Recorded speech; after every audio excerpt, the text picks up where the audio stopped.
Hello, everyone. Welcome back to Talking Politics with the Post Millennial. We have a really wonderful episode today, and that's with Athey. But just to preface it, we are going on to Spotify. In fact, we're on Spotify now. We're soon to be on iTunes. So do check us out, and I hope you enjoy the show.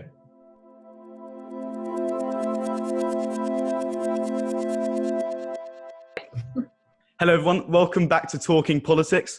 Today, I'm really excited for this episode, and that's because we have the wonderful Athey, who is the Washington editor at the Spectator USA and the former White House correspondent for the Daily Caller, which is really exciting. Thanks so much for being on.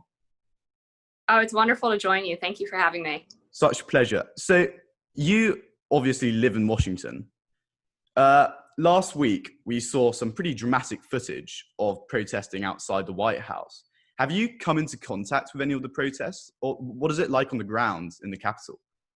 So I'm quite lucky in the sense that I live just outside of DC in Arlington, Virginia, which is just south of DC. So I have not encountered any protests. I live far enough away where they haven't really made their way this far out yet. From what I've seen and from friends who have attended the protests, they definitely were rowdier and a bit more riotous than the media was reporting. So, for example, when the press was claiming that the president had directed the tear gassing of these peaceful protesters, people who were on the ground during that demonstration did say that they were trying to scale structures, they were trying to climb over the fence outside of the White House, they were throwing objects at police officers. And then, of course, there's plenty of video from the first few nights of the protests, which took place last weekend, that showed how people were setting things on fire and launching objects and really just generally being a bit mob-like. Certainly not like the marches that we saw during the day. As soon as the cover of nightfall came down, these things really turned into something that was really scary for a lot of people who live here. Yeah, well, the protests sort of spilled over the border into Canada. And it's been largely peaceful, but there was one protest in Montreal which got really nasty. And it became nasty as a result of some protesters, sort of white Antifa-clad protesters, like throwing glass bottles at the riot police. And when I read the mainstream media the next day, pretty much universally, they were saying that the police caused the violence. They were instigating it. Why is the media, and I think particularly in America, not telling the truth about this? Well, I think the media has a vested interest in sowing racial division in this country. As long as the media is able to keep people's attention on hating each other, then they won't have as much time left to hate the media or the politicians who have put people in these positions where they feel the need to go out and riot and loot and basically just cause trouble. So the media props up these organizations like Black Lives Matter and Antifa and all of these other groups who spread this lie that police in America are systemically racist, that they're out there hunting down Black people, and they push this on American citizens who think it's a good idea to then go out, of course, and engage in these riots, engage with groups like Antifa that are trying to rile people up to lead to bad outcomes. For Antifa, the goal ultimately is, of course, to implement class warfare so that they can get to their goal of basically a Marxist class uprising. For other groups like Black Lives Matter, they're aiming for more of racial warfare. So some type of conflict between white people and Black people based on this idea that America has this original sin of slavery that it hasn't fully reconciled with. So the media is a big part of inflaming those types of tensions, of elevating those groups, because it is a way for them to secure their own power. Yeah. And yet, despite the violence and despite the looting and the vandalism, the Black Lives Matter movement and what they're proposing, or the reforms that they like to see, still has a great deal of political capital. Why? How can, and in particular, Democrat politicians continue to support what's going on here and even advocate? Well, what happens? Right. Well, what happens is that if you are someone who is in opposition to Black Lives Matter for policy reasons or political reasons, you are considered a racist, because the Black Lives Matter organization, particularly over the past couple of weeks after the death of George Floyd, has actually become synonymous with the phrase Black Lives Matter. And so if you're seen as opposing the phrase Black Lives Matter, and by extension the organization Black Lives Matter, then you are a racist. We saw it with this pressure campaign where people were posting these little black boxes on their Instagram accounts. And if you decided not to post a little black box, or you didn't, show your support for this organization that claims to be about one thing, but really has much broader political goals, then you were a bigot and you had to be stamped out or shamed into eventually supporting it. And there's polls and data that show support for Black Lives Matter over the past month or so has grown the same amount as it did from the very beginning of the organization until now. So this is part of basically mob-like rule at this point, where dissenting opinions are completely shut down, and ordinary people are just afraid of what's going to happen to them if they dissent.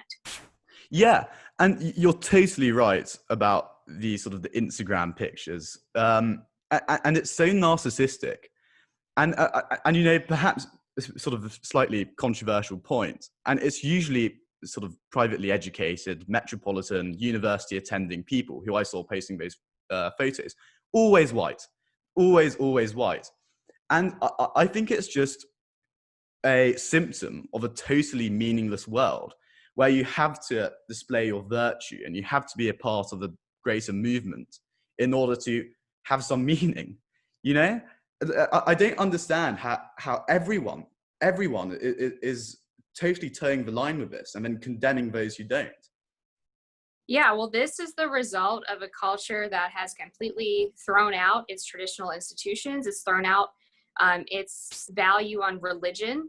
And as a result, politics becomes religion. Yeah. And things like Black Lives Matter become religion. And this is, like you said, the only place where people can find value in their lives is the affirmation of other people on the internet, or the affirmation from people who hate them and will never fully accept them, no matter how much they pander or how many things they post on their Instagram. But for people of our generation, so many of them, that's all they really have left, because they have a difficult time finding meaning anywhere else in their lives. It's actually quite sad. Yeah, it is sad. And it's astonishing how religious it is. And to criticize, and I think most sort of conservative leaning people think what happened in Minnesota was terrible. They believe that reform is necessary. But if you criticize what's actually been happening on the streets, you become a white supremacist. And it's because it's the equivalent of blasphemy in a way. Right. Or if you support the police, or say that you don't think that they are, as an entire organization, racist, then you're just called a bootlicker. Yeah. Or if you oppose things like getting rid of the immunity for police officers from lawsuits, for example, which would potentially lead to people who have been arrested filing these, becoming very litigious and filing lawsuits just recklessly to try to destroy police officers for something as simple as arresting them or charging them with a crime. There was a proposal that came out of Tim Scott's meeting with Jared Kushner and Mark Meadows yesterday, where he was suggesting things like perhaps getting rid of public police unions. And this is a thing that's even gotten popular support among conservatives, getting rid of police unions. And I understand the temptation, because there are a lot of problems with corruption in police unions and all public unions, but we should also consider that one of the consequences of that is that there's going to be fewer benefits, lower salaries for police officers, which means fewer individuals are going to want to join the police profession. And that means academies and departments are not going to be able to be as selective as they would like to be when deciding who to admit into their programs. And the natural consequence of that, of course, is that the people who join policing are not going to be up to the standards that these people expect of them. Yeah, no, you're right.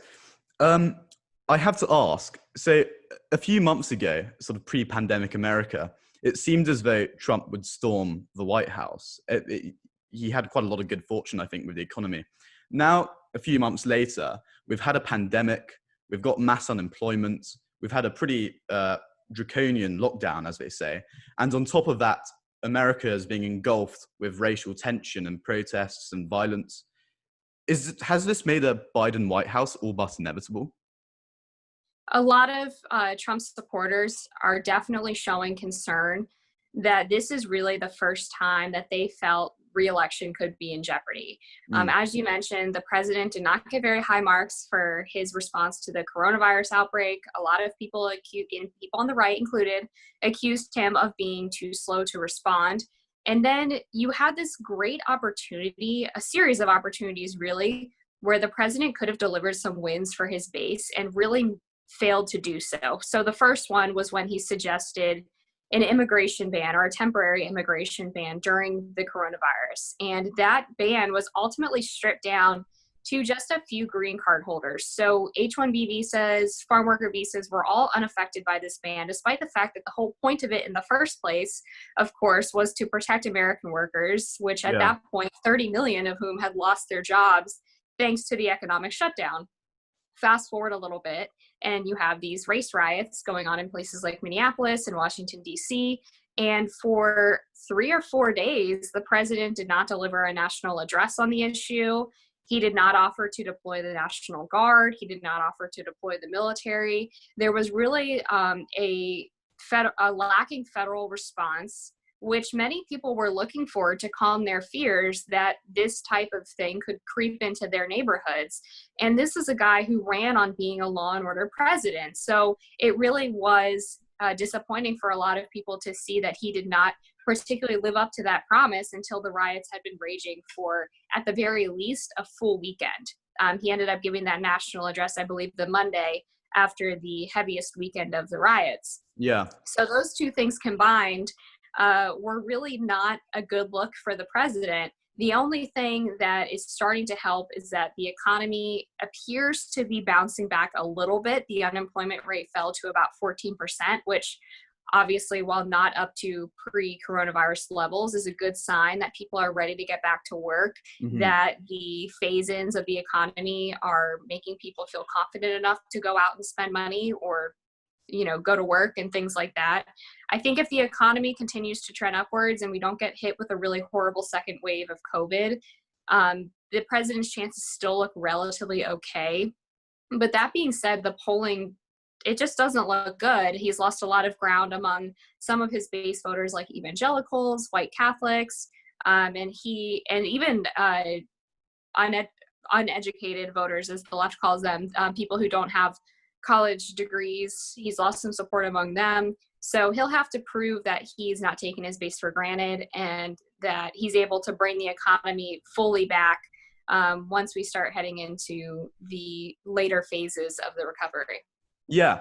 And it's what I've read over recent days is that Trump is actively seeking more of the black vote from the last election. So he's setting up campaign offices in traditionally black neighborhoods. And he views this as necessary, or his campaign team do anyway, to his re-election. Do you think, sort of with regards to how he dealt with the race riots and the protests and so forth, do you think that's possible now? Well, I know a lot of sources in the close to and within the administration who did say that he was somewhat handicapped by the fact that certain advisors were telling him to not give a national address until he had some type of something to say on police reform because they feared that it would hurt him with black voters. But I think that's a bit of a misstep because the people who are out rioting and looting were never going to vote for the president. The people who would potentially vote for him from the black community are the local community members and small business owners who saw their livelihoods destroyed and wanted a strong leader to come in and protect them from the failures of their local governments who failed in many cases to send in the proper authorities to restore order in their communities. And then, of course, there's always this line about suburban women voters not liking Trump. And they are also people, however, who like security and want to feel like them and their families are protected. So that was a huge missed opportunity for the president. He somewhat saved it by doing something even though his response was late. But I think his support there would have been much stronger if he had reacted more quickly. And the law and order message is so strong, and it is over history, particularly with conservative parties, it always seems to work in times of crises, as America, I think, probably is going through. But when you look at his Twitter feed, he seems almost to antagonize the protesters through certain tweets. I mean, how do you think that's helped? I suppose what I'm asking is, how will people support the law and order message when right on his Twitter feed, he's saying things that I think anyway are pretty much pushing people to commit crimes and so on? I think that the president's Twitter account kind of has to be treated as a separate animal, because people sort of lump in his tweets with his overarching personality. Yeah. And the classic calculation of people who voted for Trump is, can I overlook these unsavory things like the tweets, like the personality, like the history of things that he's done in his life? Can I overlook all of that because I really like his policy? So in my opinion, a couple of tweets that I agree were not helpful to the situation are probably not going to be the thing that's going to sway that person away from voting for the president if they weren't already planning to. I mean, the same thing happened in the aftermath of the Access Hollywood tape. Everyone said that this would be the thing that killed Trump's support among women, but they had already decided that they didn't like the guy, but they had also decided that they really liked his policies, and that was enough for them to give him their vote. So the tweets to me are really just kind of a distraction from the real reason why people choose to vote for him. Yeah. Okay. Well, last question. I'm always very interested to see how, I suppose, journalists in other countries view Canada, and in particular sort of view the current Canadian government and so on.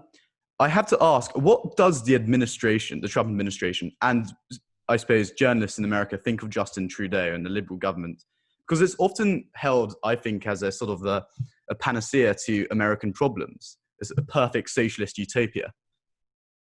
Yeah, I mean, I think that generally speaking, Americans, particularly ones who are aligned with the Trump administration or support the president, view Trudeau as a weak leader, someone who is very diplomatically focused but doesn't exercise shows of strength when necessary. At the same time, I think there's been relatively favorable opinions about him in the sense that he helped secure the USMCA trade deal, which was a huge policy victory for the Trump administration. One of his campaign promises, of course, was to renegotiate NATO and NAFTA, and he was able to secure that with the USMCA. And Trudeau obviously was a huge part of that. So it's really mixed feelings, but I wouldn't say that, and no offense to you, but I wouldn't say that Canada is a huge blip on the US's radar. It's certainly not something that your average citizen really thinks about, unless if they're planning to take a vacation there. Yeah, naturally. Well, Amber, thank you so much for coming on. I really do appreciate it. Thanks again for having me.